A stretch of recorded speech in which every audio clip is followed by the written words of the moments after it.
to be honest, I think AI and the entrepreneur is almost a match made in heaven if you understand your prompting. So when we're starting these businesses, is there a way of using AI to actually expedite our process? And the answer is yes, if you train it right. I am concerned that we're being too slow in our reaction to this. And I think we're being a little too guarded. And I think we need to lean in, go from passive to active. Let's actually understand what this is about. That's Dr. Lollie Mancey, anthropologist, futurist in innovation, and provocateur. I first came across her when she was interviewed on the Tommy Tiernan show. She had me mesmerised with her ability to engage on so many levels about what our potential future might look like. This episode is in keeping with my own deep dive into AI as a tool for growth, and she expanded how I thought about that. I'm curious how it will land with you. Like you, as an entrepreneur, I'm particularly interested in AI right now. I'm particularly interested because of the impact it has on our businesses and how we're shaping our businesses. It is a threat to some of us. It's an opportunity to others, and lots of stuff in between. And I kind of wanted to flesh out some of these conversations with my wonderful guest here, who is the wonderful Dr. Lollie Mancey, who calls herself anthropologist and futurist in innovation, amongst other things. But I do like this because it kind of underpins this idea that she talks about a lot, which is human plus technology. So anthropologist plus futurist. And I thought that would give us a nice grounding for this conversation. So welcome, Dr. Lollie Mancey. Thank you for having me. I'm so delighted to have you here. That's delighted. Yeah, excellent. And we started with some tech difficulties, so that was appropriate. So I'd like you, maybe let's start. One of the things that you say quite a lot is that we're in a time of transition and chaos, and that we are at this level of like huge change. And I'm really seeing change. Like maybe 3 or 4 months ago, we were all kind of talking about, and we had been talking for some time about AI, but it just seems like even in a couple of weeks, it's gone like this, that I'm now seeing something on Instagram where you can put in a prompt that is shared with everyone, that you can do this digital image of yourself in a pack, like a toy pack, and you can get this thing created where you are the toy. You're reaching out to your left to take the sunglasses that are to your left, and you're putting them on and you're walking forward. And we do that with a little prompt, and it's like mind-blowing what we can do now. Well, yes. However, we are also uploading our image to those that are collecting our data for all sorts of different things without even realizing it, because yay, we're all having a fun little play, but there's so much more to all of this, right? So when let's use the example of the Ghibli work recently, of the incredible animator Ghibli, who is, understandably, sore that you can now upload your image and have it in the style of Ghibli, right? So in terms of this sort of the anime version of that, it all seems very harmless and really lovely, but there's a couple of things that pop out immediately. First of all, the actual artist who designed that style is not happy about it being copyrighted, but also where is all of the data going in terms of what you're uploading? So here's my face, here's my image, here's my name, and so without being too dystopian, we've been doing this for a very long time, and we no longer own our own data. And in fact, I think we'll probably, and this doesn't go out with blame and shame or finger pointing, because I am also one of them, we'll probably look back at this time, and our children may turn around to us and say, you gave all of me away in my childhood pictures, and all of that data has now gone to big companies, and we continue to do this. So whilst this stuff all feels great, this playful stuff, and oh look, I'm a little action figure, and we're all sharing it and having a good old laugh, at the same time, there's something else behind that we need to be a little bit more aware of. Now, whether or not that stops us playing or not, is another question. And it shouldn't. But we need to be aware of the fact that this is data harvesting as well as playfulness. It's just being done in a very playful way. It's kind of interesting because you made me go, oh, what have I done? But I'm also that's just, no finger pointing. And no. I think it's worthy to say that, for us to stop being giddy and stop to actually really think about it in the longer term. But it's interesting because I remember you saying at some point that people are terrified of it. But I think we've moved from being terrified now into giddy, or am I wrong? I think we don't really fully understand it, to be Yeah. honest. And I think that we're exploring it. And I think that exploration is good and positive because we need to become AI literate in all senses of the word. But I think that it's quite magical at the moment. And there's this amazing study by Berkeley University, and it's about the science of awe. And it's what's Mm. actually happening in your brain when you see something awe inspiring. Now, traditionally, that would have been, kept for sort of giant landscapes or huge redwood trees or, the cliffs of Moher on a beautiful day. We're inspired by awe. And when we feel awe or a beautiful rainbow, any of that lovely stuff, usually quite natural, when we feel awe, it's actually because we feel inconsequential to it, right? So it's like, oh, I'm so tiny and that's so amazing. And so what they started to do was they started to look at the science of what bits of your brain are highlighted. And then that's replicated now in VR. So the very first time you try VR on a VR headset and you sit, it feels very real. And you're like, oh my God, what's highlighted in your brain is your awe inspired. When you do VR over and over again, not so much, right? So we're at that stage now with AI where we go, it's a bit magical. It just made me an action figure, or it squished me, or it's great. And it feels very playful and exciting. But we actually have to dig a bit deeper to say, okay, when we're no longer so awe inspired by it, what can we use it for? Where do we use it? Where don't we use it? And what are some of the pitfalls? So we're heading into that area, but at the moment we're on sort of the top of the roller coaster, just about to go down into the sort of the bit where we start to figure it out a bit more.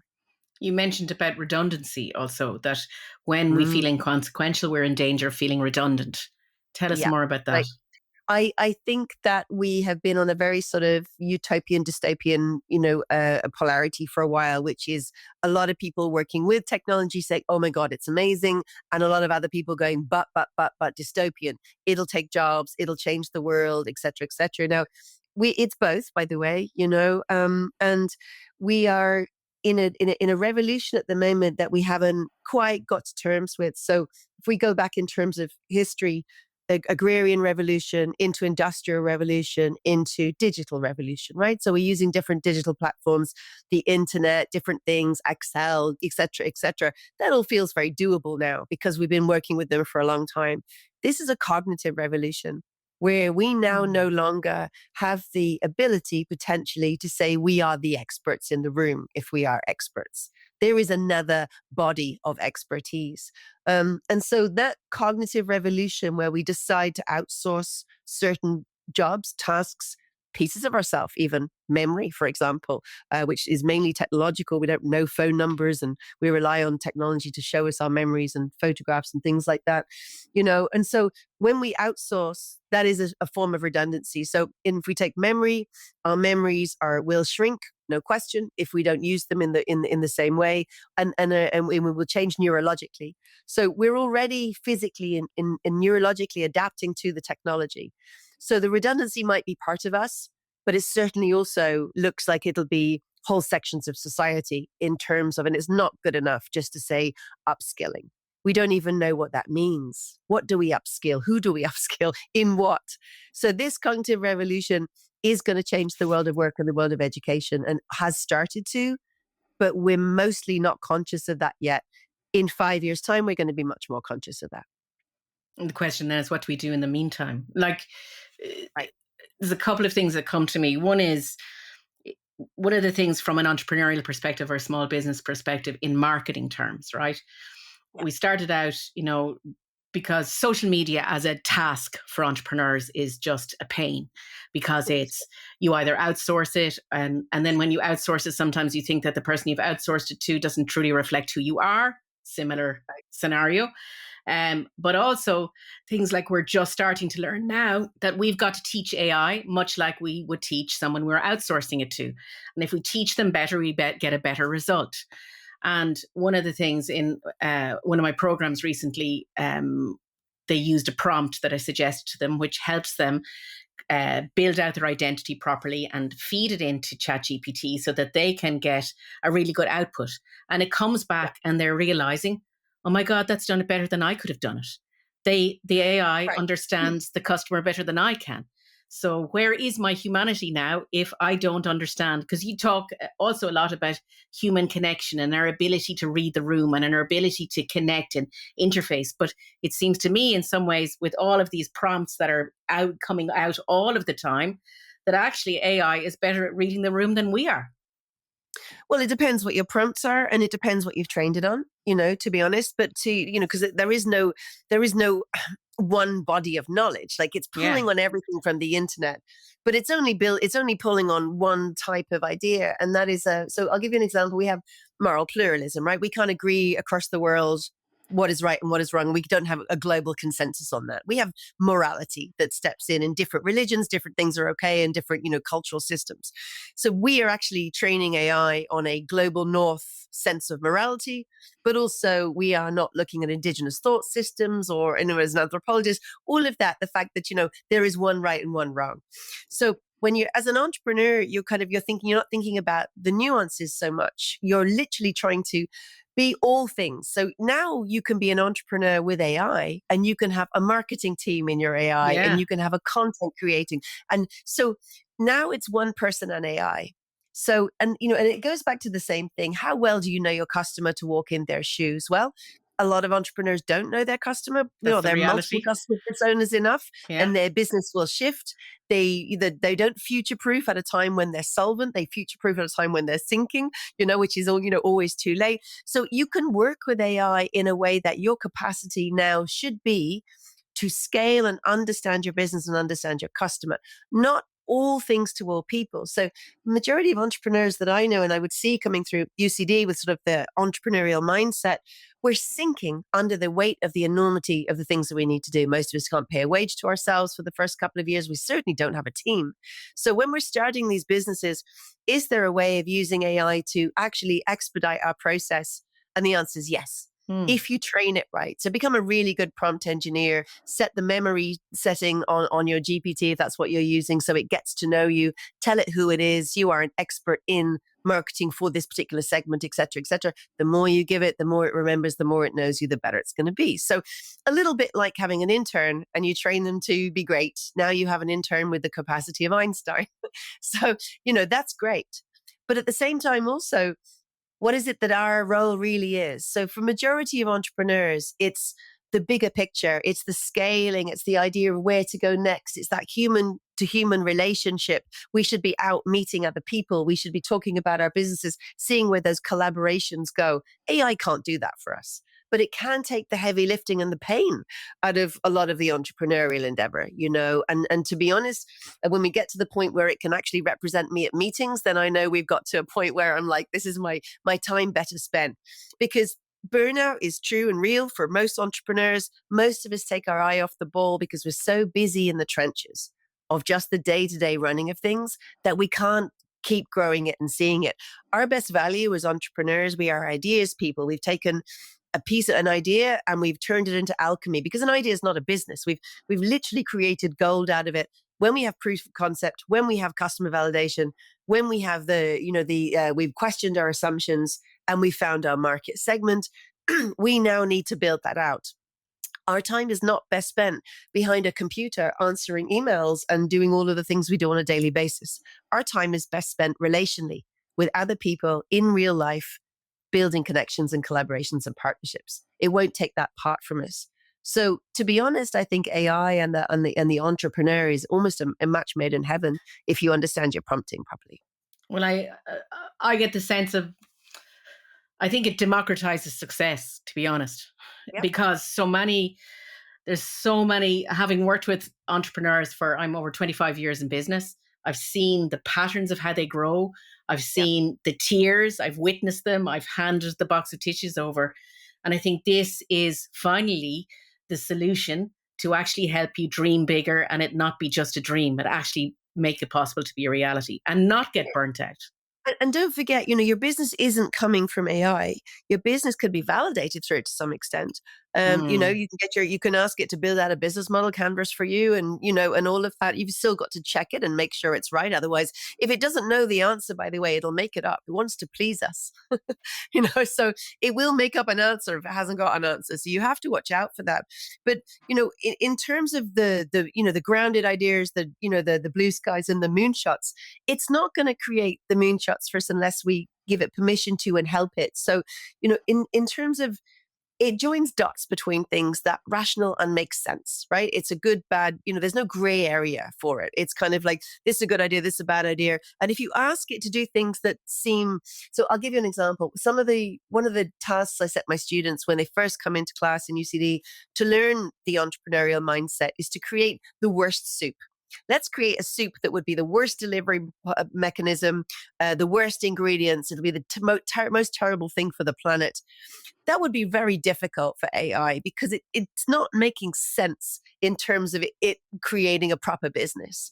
But what it helps us do is it helps us as humans relax that bit of our brain where we're just trying to succeed all of the time to actually think differently.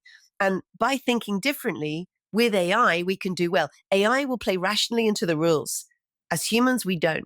So when we don't play to the rules, there's plenty of examples of this in marketing, like liquid death, for example, water in an aluminium can. The recent advertising campaign by Oatly, which was to embrace its flaws and its issues, and it was feck Oatly, and then it went through 7 iterations on a website. By the time you get to feck Oatly, it says ring this number for customer service. It was a genius marketing plan.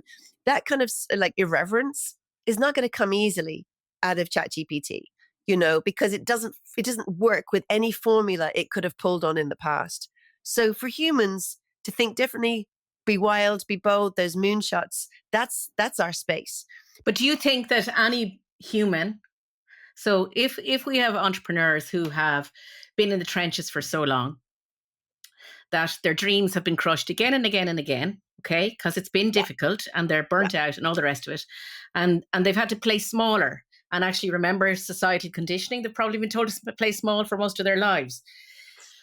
That's a big shift to move into, I'm now free to be my genius self, and then say, well, actually, do I have that? Am I actually able to be genius?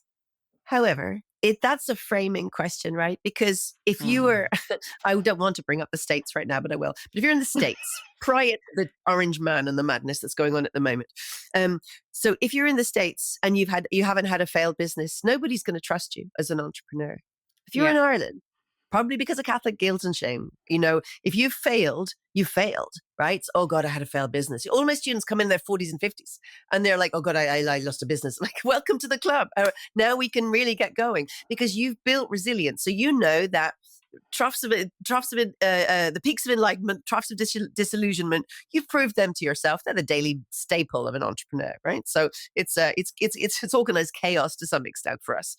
And so when we've seen that we've bounced back from something, what did I learn from that experience? If you think about the whole Dragon's Den model, like kind of like, is it whether I agree with it or disagree with it? Sometimes it seems very explosive in the amount of equity they're looking for. What are you actually getting from that buy-in? You're getting their experience in business is exactly like you say, folding, failing, succeeding, opportunities, timing, all of that works into that zeitgeist. But you're also getting their Rolodex of connections, most importantly. So each business that you have as an entrepreneur, you're building your connections and your network. That is your absolute gold. GPT can't do that for you. That doesn't have your connections. I can't speak to people the way you speak to people. We should be spending more time relationally, connecting those ecosystems and building out those partnerships and speaking to other people, and let GPT take up the work or whatever platform that you use. And so I think that the idea that sort of we're a little bit defeated by life, again, if you have the entrepreneurial spark in you, you'll always have it inside of you to say, but there might be just one more, And I've heard serial entrepreneurialism discussed almost like a sort of a mental disorder sometimes that we actually can't stop. But there's a compulsion in us just to see, is there just one more thing that I could do? We really want to affect change. And we are disruptive to a large extent. And I think that disruptive nature of what we want to do and what we want to create gets kind of lost in the day-to-day experience of just how difficult it is to be an entrepreneur. You're working 7 days a week. Your laptop goes with you on holiday. Your whole family live it. If you've got people with you. So it's different from a job. It's a full mindset. When you spoke about the world of work in one of your talks in Belfast recently, you talked about organizations needing to become more purposeful because of Gen A coming along. But that has also been a trend over the last couple of years, purposeful organizations. Yet when we actually get under the skin of a lot of these purposeful organizations, there's still burnout, there's still leadership issues. Nothing really much has changed anyway. On the flip side, you'll see a lot of entrepreneurs becoming much more purposeful because some of them have left those organizations because they wanted something better. And no, they're not working on the weekends. And they are, like me, swimming and not taking a client meeting until 11. Like I feel there is change in this space. And I'd love to see more people speaking about, no, we're not all burning out because we've left it behind us. But maybe I'm naive. No, I don't think so. And I think that it took Gen Z first and COVID to potentially as well for us to really realize this, that actually sitting on the M50 until sort of 7 o'clock at night is not normal or in fact wanted.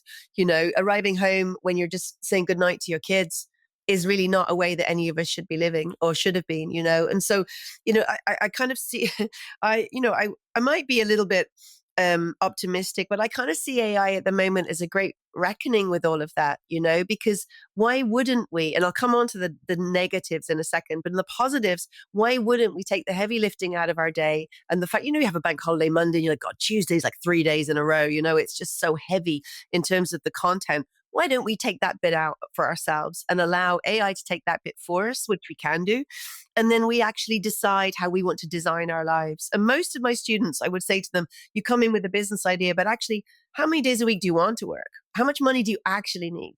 What is your exit strategy? Do you want to sell this on? In fact, which, maybe don't call it the Dr. Lollie Mancey, business. Maybe, have a way of moving on from it. What is your focus right now? And Gen Z very clearly are saying to us, I don't want to burn out. I don't want to drink as much as my parents. I want to spend more time socializing. We can see an awful lot of a movement away from dating apps in terms of their personal life towards run clubs and the experience of being together.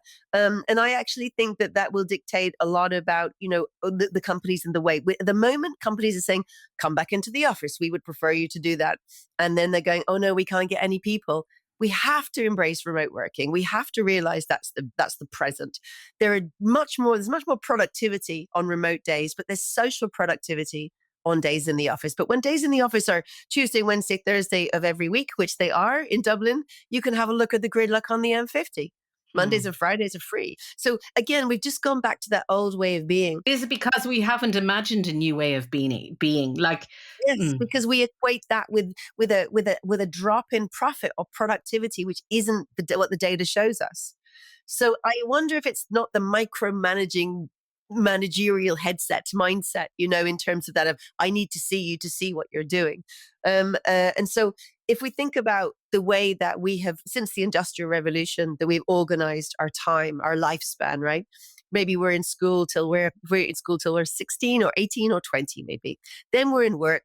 And then at 65 or 67, then we're in retirement. All that is now changing. So by 2050, we won't be retiring at 67, which was 2030, actually, probably not. We don't have the pension plan. We're going to be living longer, possibly up towards 100 years in the next 20 years, because AI is going to help us with so many of those diseases. We'll still have the lifestyle issues in terms of lifestyle-led disease, but we'll certainly get rid of an awful lot or solve a lot of the issues medically. And so on top of that, then you're going to be in and out of education throughout your life. So this idea of lifelong learning is actually true. You're going to need to upskill in different areas as the technology changes and as the need is. However, and there's a big however to this, we are not all going to be working. And so there's no question that we are going to have, in my mind, a sort of a two-tier system. And that will be through universal basic income, which is coming, I would say, by 2035 to 40, that we will have a whole swathe of society that is purposeless. and has no purpose to wake up in the morning and doesn't need to go to work.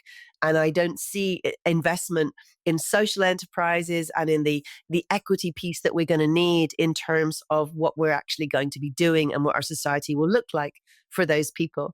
On the medical side, doctors and nurses tell me that when we talk about this, they're concerned about the rise in obesity and addiction and anxiety and depression, as am I. We can see this from many generations unemployed in different parts of the world of what that looks like. And so if we are going to have sort of this two-tier system, how are we going to help each other? And what will that look like? So the idea of a business hospice is something I said recently, and it got picked up. And I was saying, that the business hospice is not just about a taxi driver who will lose his business because of driverless cars.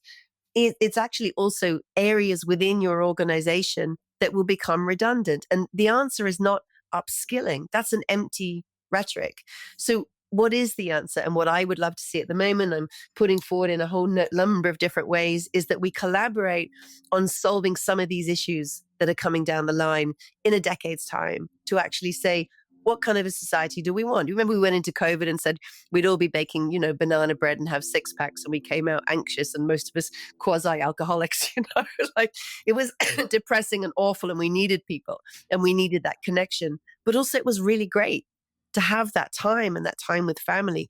Let's design this future in a way that it works for us rather than just taking what we're given. And I'm not seeing too much in that proactive space. I see. And that I'm going to work on. I really take that, because in so much of entrepreneurialism, and even about women in work and women in entrepreneurialism and stuff, we talk a lot about having role models, and role models that are close, role models that are distant, so that we have something to aspire to. But I also think that we need a role model for life, for how it could work if we weren't working, what it could look like. We knew very clearly what the role model or the design of industrial era thinking was, but we don't know what the design of the future looks like. So if we can't see it, how can we even move towards it? 100%. So then we went through this thing in the sort of 80s, 90s and onwards, really about having it all, right? And having it all actually meant burnout. So, there is a lovely phrase, you can have it all, but it's not at the same time, Yeah. So there's lovely data that shows us that actually no matter how much your wage increases, anything up to six figures, that you're still doing the second and third shift as a woman. So you're still doing the caregiving, you're still, even if you have domestic help, you're still remembering birthdays and organizing parties and sending cards and doing family events and all of those things. So that's an extra weight on you. We've had the second shift. The third shift is on top of that now with the sandwich generation of elderly parents. So we get to that point. We also, on top of that, you might add in menopause. Just when things start to ease off a little bit, we've now got, sort of, more things to contend with and to do. And so I think, to be honest, that we very much we took on a very masculine patriarchal model of what we wanted. And I'm not sure that we've yet got to the point of saying, I would like a day that starts, like you say, at 10. I would like a school day that doesn't finish halfway through the day, so I could actually work maybe 3 days a week, or maybe 5 if that's what you want. But we still have a school system that's on the old religious idea that we were staying at home, as breadwinners.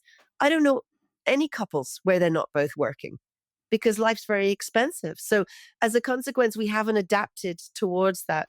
If we look to countries like France, where your children go in at 9 in the morning and they come home at 5, they're fed 3 phenomenal meals a day. They're actually not nuggets and chips, right? They're actually fed proper food. We look to the Swedish model. Teenagers start at 10 or half 10 in the morning because they need more sleep. In primary, they don't start until they're 7. And so they don't have homework. So everything after that is to do with spending time with the family. So our education system doesn't fit for women or for the family good, really. In Ireland, if we know this, and this is a wealthy country, and we know what it's like to be without money, we did it and we remember it very, very clearly. Why have we not applied? Why are we not learning? We're great with change. Irish people are really great with change. We adopt things very quickly. To be honest, I think we have a short-term knee-jerk reaction to everything. And I don't think we have much long-term vision. When we have a government that changes every 4 years or doesn't, where is the long-term discussion around 10 years, 15 years, 20 years? Where was the discussion? And we had the separation of church and state. You don't have to be baptized to get into school. But why doesn't the school day finish longer? Why do we still have homework? Why do we still have the leaving cert? Why are teachers under so much pressure to get curriculum and have to be, a jack of all trades and master of none at primary, like kind of, why do we still have that system that is absolutely putting teachers to the wall in terms of how exhausted they are? And now they're still having to deal with, I mean, I was in a chat last week in the RDS, and it was like, okay, great, we're bringing in more STEM subjects to the primary curriculum. You can just feel the weight on primary school teachers' shoulders of them going, oh, great, but now what? We haven't even begun the conversation about AI literacy at primary, and we should have, And so, Because they're also, on top of that, they're dealing with a more anxious student population. yes, and more and more people being aware of neurodiversity Yeah. and multiculturalism and digital poverty and all of these things that we're having to contend with. And also kids who are not as social as they used to be, because they're so used to being on a phone or on a PC or on a laptop that their social skills have declined.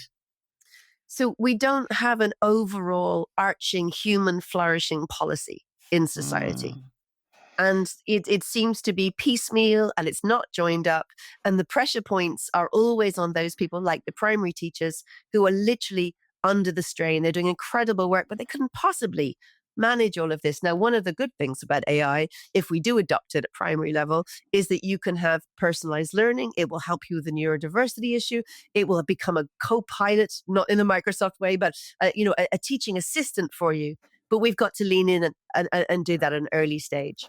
And I think that the very first thing I would say, give me a magic wand. The first thing we do is we adopt something like the Finnish government did, which is they've got a beautiful course accessible to everybody in Europe called Elements of AI. That's a national literacy program, and it's very accessible. It's free. It's on your phone, your computer, your laptop.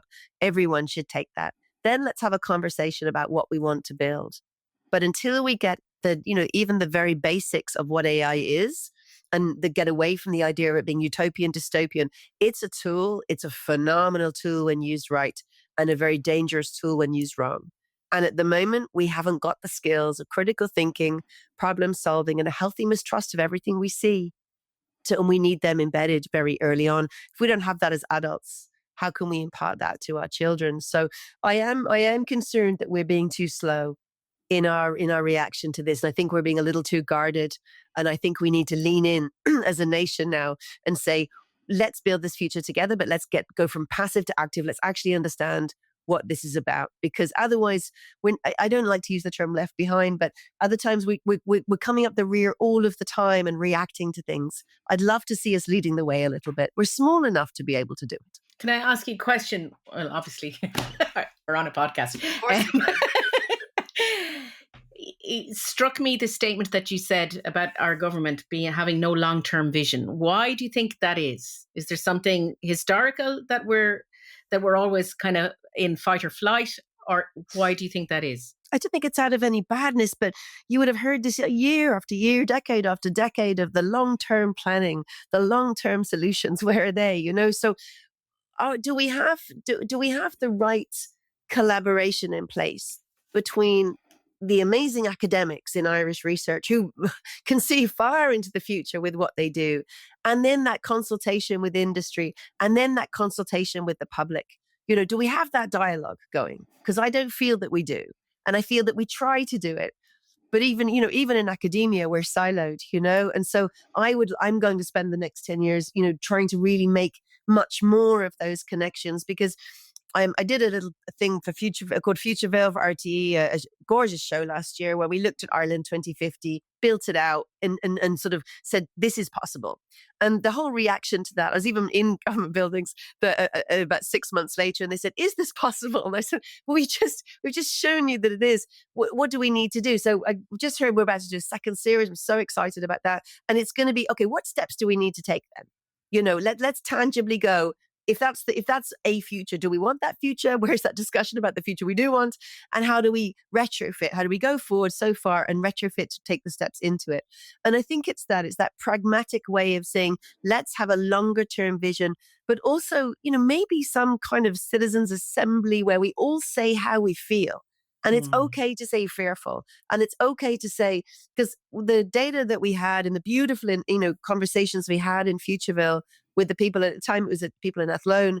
And I said, well, what kind of a future do you want? And they said, the same things my great grandmother would have said, which is, I want a future where my children are safe, where they can afford a housing, where they have a good education, where they have a job, where they can raise children if they want to, where we have security and we live in a nice community. We've never really wanted anything else. So in terms of that, in anthropologically, how do we then harness the technology to build that?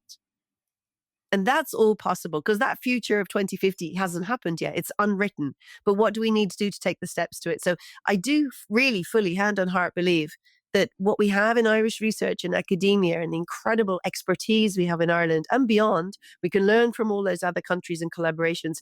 We can absolutely do this, but it requires a very joined up way of thinking. And we haven't got that. And for whatever reason, I'm not entirely So sure. it's basically the answer that you offered us for entrepreneurs about collaborating more, Yep, connecting absolutely. more. So And they're building amazing things all around the world, right? We can take a little bit of the things that we like from Sweden, from Copenhagen, from Singapore, there's an amazing city called the Neom in the UAE. They're building these sustainable villages. We can actually have a look at, we know what it is we need to do to be more prosperous as a society. I don't mean financially. I mean for us sort of, our societal health. But we actually aren't taking steps. We tend to go either it's about profit and business or it's about society. Actually, there's a beautiful correlation between those two things. But if we're only funding with, Enterprise Ireland or whatever it is, we're only funding the next big unicorn, we're losing our way a little bit. We need to be funding tech for good and how we integrate that into people's lives and actually ask people, what is it that we could actually take some of the pain points out for you? And where does technology come in and where don't we want it? Otherwise, we're sitting ducks to the tech companies, and that's where we are right now. And we hand our power away. Is And we've there, done yeah. yeah. And has the government brought you guys in? Like, Not in a tangible way yet, but we'll make another program and we see what happens. with this idea in mind, what would you like people to do or people to walk away with from this conversation? What would you like to see happen? I think a broader conversation, a intergenerational conversation is needed around the kind of Ireland that we want. When do we ever sit and sort of design it? I remember someone saying to me recently in a talk I gave, he said, so do you think we'll go back to being the land of saints and scholars? And I said, well, we can take from the past the parts that we loved and do love, and we can bring them into our future. But if we don't actively do it, then we're going to be dictated to on how that works. And we're not through any fault of our own, but we're very passive with technology. We've just accepted it in, and this is just how it is. And we've got into really bad habits, and that's okay.